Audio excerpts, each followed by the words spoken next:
Welcome back to Sociology Droids.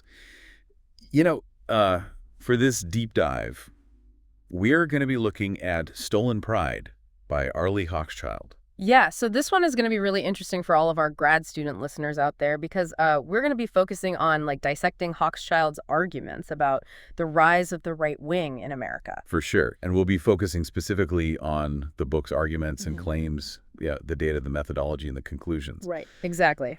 So let's start with the setting for Hochschild's research, Pikeville, Kentucky. Okay. Why this particular location? Well, Pikeville's in Kentucky's 5th congressional district, and it's interesting because it kind of offers this very unique perspective. Okay. So it was once economically thriving because of the coal industry, Right. But it's experienced a pretty significant decline. Yeah, that's a story we hear a lot, right? It is, and in fact, this district is like the second poorest and the whitest in the entire United States. Wow. And it's also really fascinating because it's gone through this really rapid political shift. So it used to be a Democratic stronghold, but now it's predominantly Republican. So a lot of change happening there. And Hochschild arrives at a very specific moment, right, with this white nationalist march led by Matthew Heimbach just looming. Yeah, exactly. This adds another layer of complexity to the whole thing. Yeah.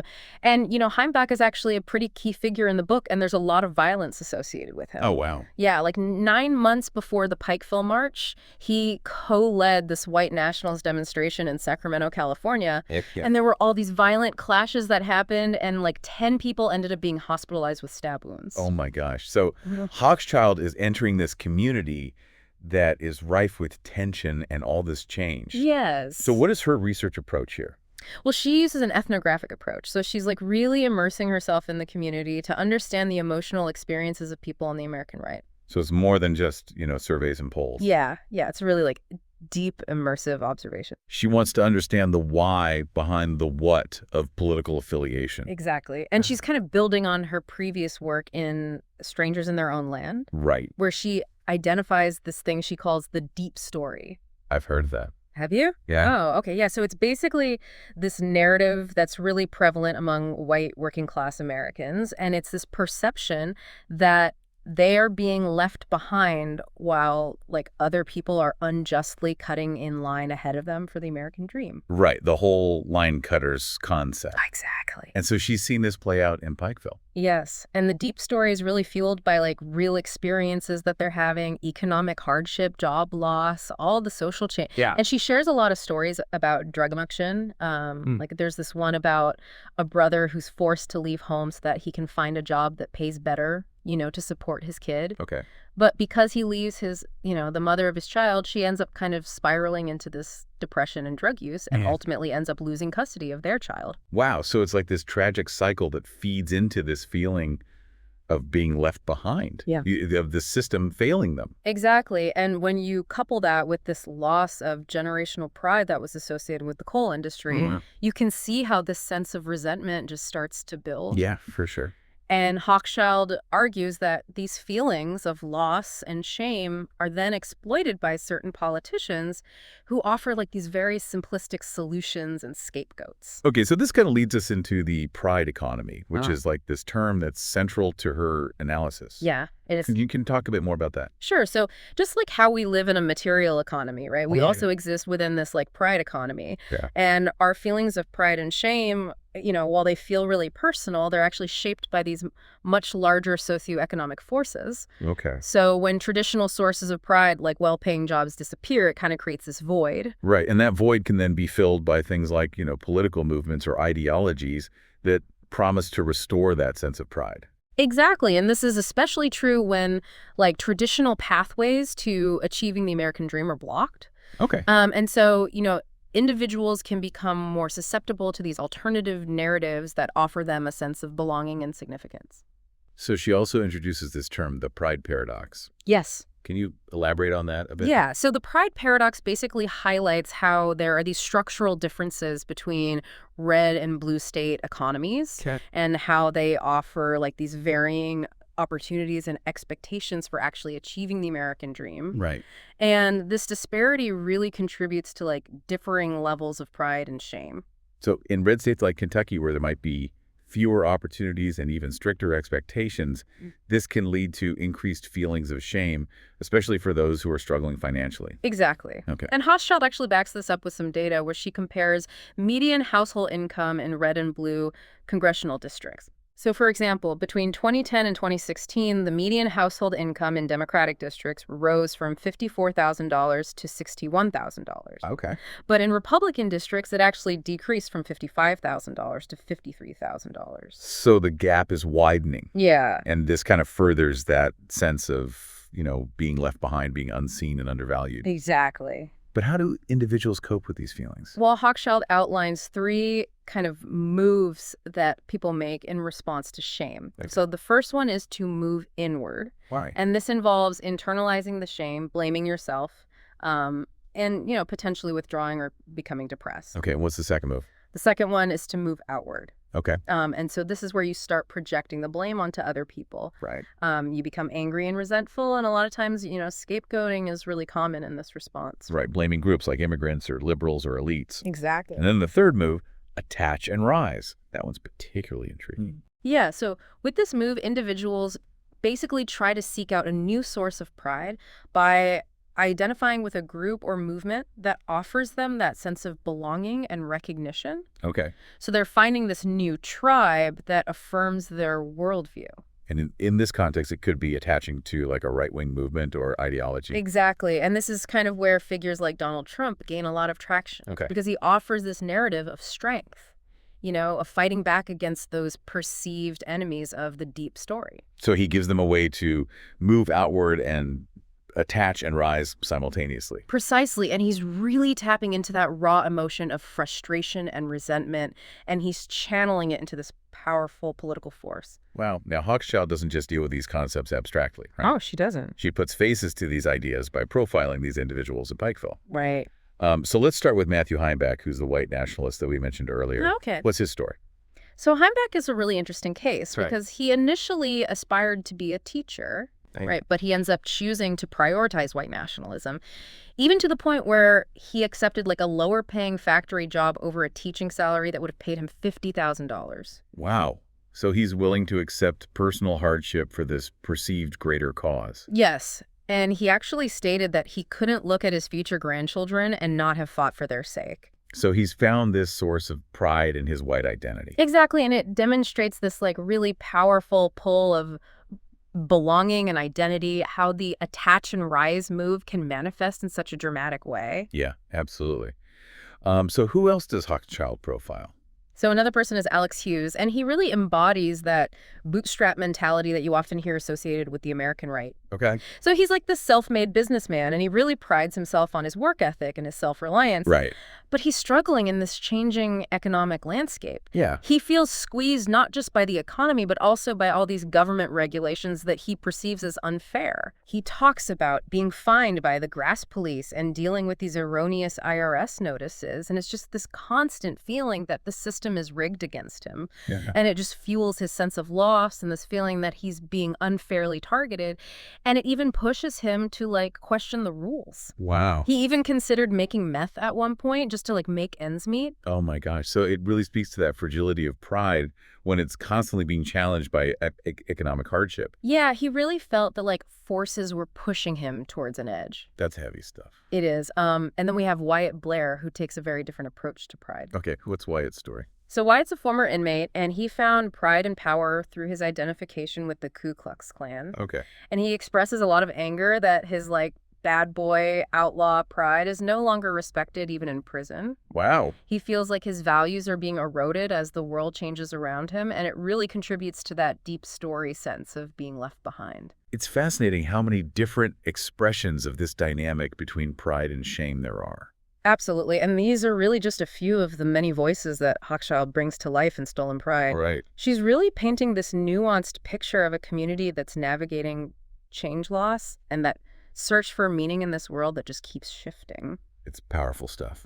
Welcome back to Sociology, droids. We've been looking at Arlie Hochschild's Stolen Pride and her exploration of the emotional landscape of the American right.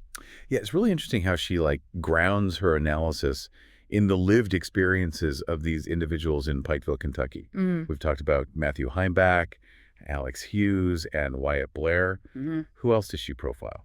Well, one person, David Maynard, he offers a really poignant example of what Hochschild calls the missing narrative. The missing narrative. Yeah, and it's this idea that he feels the shame, not because of, like, racial prejudice, Okay. but because of his social class. Interesting. He experiences all this judgment based on his economic status, even from his own in-laws. Oh. And he even mentions, like, the emotional labor of constantly having to defend himself against stereotypes. Yeah, he talks about how he constantly has to explain, that he's not racist despite being poor, and that he's aware of current events despite his accent, Right. and that he actually has a disability even though he receives disability benefits. Exactly. It's this constant need to prove his worth. Yeah. And it's just exhausting for him. I can imagine. So he actually finds a lot of solace in creating these whimsical monster sculptures. Okay. It's like his form of self-expression and validation outside of these, like, traditional markers of success. So it's his way of finding that pride. Exactly. And his story really highlights this often invisible nature of class prejudice and how it intersects with these feelings of, pride and shame. Yeah, for sure. So who else? Well, another individual, Tommy Ratliff, he offers a different perspective on this whole interplay of pride, shame, and vulnerability. Okay. So Tommy had a really rough childhood, marked by poverty, domestic violence, and his own struggles with addiction. And his story really reminds us of how trauma and hardship can actually make individuals more susceptible to these extremist ideologies. Okay. He talks about growing up surrounded by this, like, casual racism and not really understanding why those racist jokes on TV were considered funny. Yeah. And he talks about carrying the sense of shame for years. Wow. He even describes his father as being prejudiced against his own son. Oh, wow. Like, he never really seemed to accept him. That must have been really hard for him. Yeah, and you can really see how those early experiences could distort someone's sense of self-worth and leave them vulnerable to these narratives that offer them a sense of belonging, even if they're rooted in hate and exclusion. So it's this false promise of pride? Yeah, and Tommy actually compares white nationalism to handing someone another drink. Okay. It's like this temporary fix that numbs the pain, but it doesn't really address the root cause. Yeah, makes sense. And in contrast to Tommy's struggle, we have James Browning, who really embodies hope and redemption. Yeah. So James is also a recovering addict. All right. But he finds this sense of purpose in helping other people. Oh, that's great. Yeah, and his story really highlights that transformative power of empathy and connection. Okay. He actually describes having to relearn how to feel emotions, particularly shame, during his recovery. Wow. He had to, like, confront those painful feelings head on in order to move forward. It sounds like a really difficult process. It is, but, he ends up discovering this new source of pride through his sobriety, his work, and his ability to connect with people from all sorts of different backgrounds. So he's kind of building those empathy bridges. Exactly. And he shares this really powerful encounter with an older Black woman at a 12-step meeting. Okay. And she confided in him, saying that she had never hugged a white man before Wow. because she believed that white people had never endured the ordeal of segregation.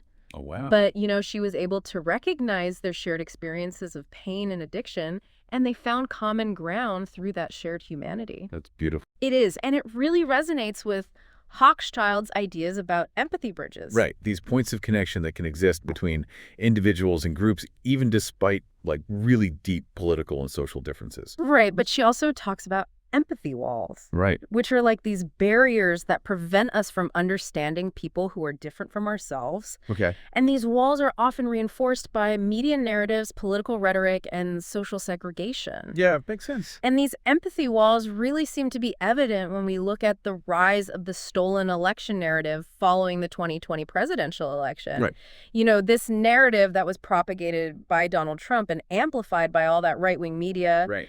it really became like a source of pride for his supporters. Okay. Because it fueled this sense of righteous indignation and it justified their anger.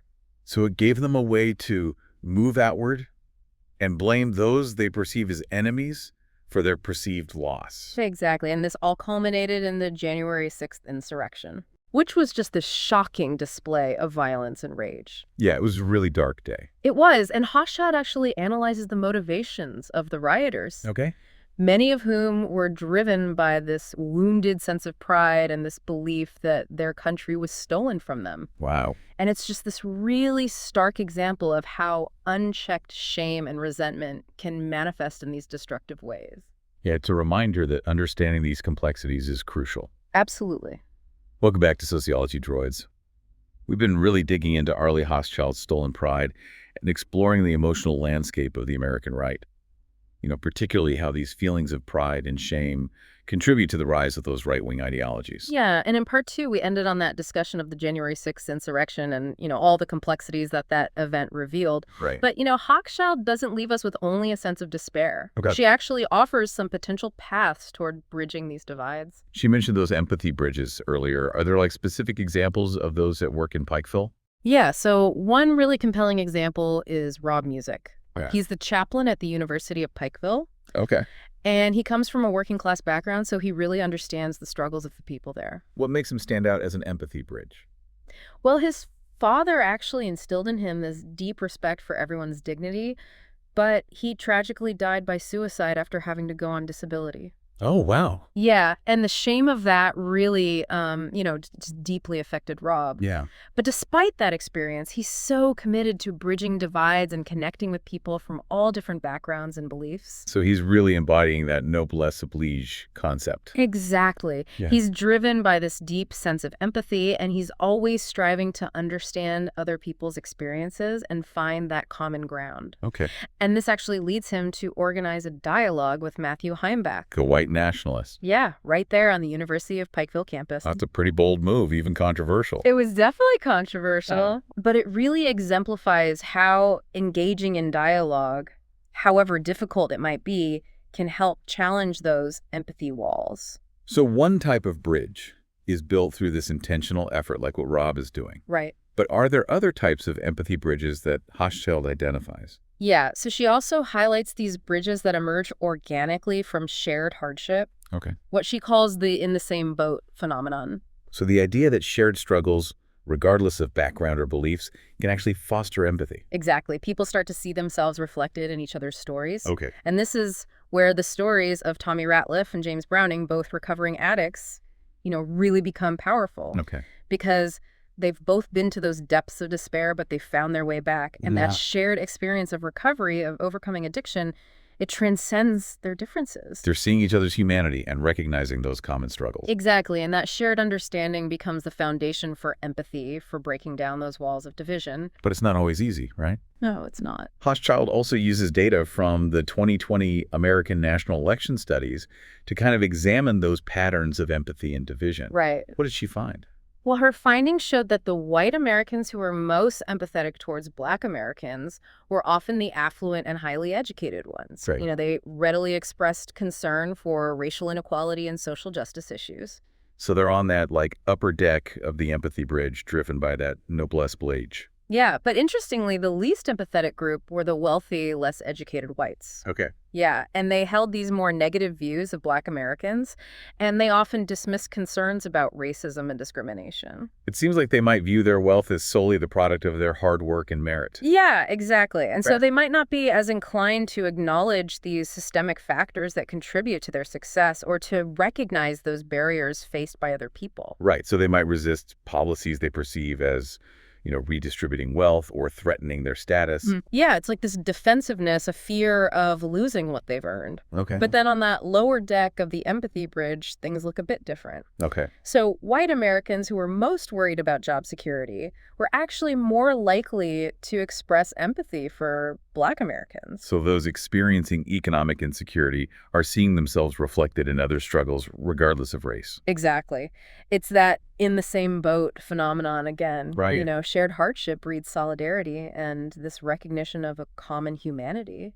So this suggests there's some potential for building empathy across racial and class divides by focusing on these shared economic concerns. Right. Hochschild doesn't offer easy solutions or anything, but she provides a really nuanced understanding of all the complexities. Yeah, Stolen Pride really challenges us to consider those emotional underpinnings of political beliefs. Right. And it urges us to understand those deep stories that people tell themselves about the world and to find ways to connect with people who hold different perspectives. It's a call to action for all of us, reminding us that recognizing those emotional dynamics is crucial to addressing that polarization that's impacting our society. Absolutely. And with that, we conclude our deep dive into Stolen Pride here on Sociology Droids. We hope you found this exploration insightful, and be sure to check out the show notes for additional resources related to today's discussion.